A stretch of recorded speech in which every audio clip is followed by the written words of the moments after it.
Want to kickstart your software testing career?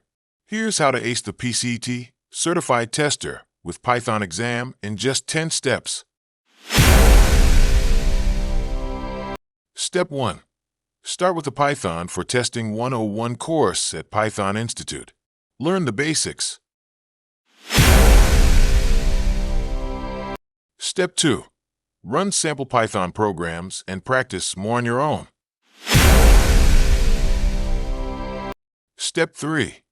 Create study notes for quick revision before your exam. Step 4. Take MyExamCloud PCET practice tests to track your progress.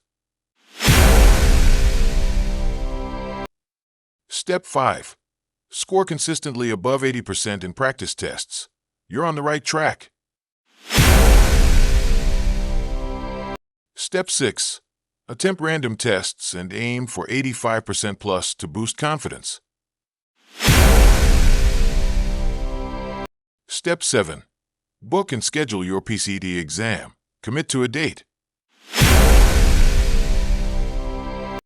Step 8. Review your study notes the day before. Refresh your memory. Step 9. Take a final practice test for last-minute preparation. Step 10. Ace the exam and flaunt your PCET digital badge on LinkedIn. Follow these steps, get PCET certified, and step into the world of software testing. Ready to start?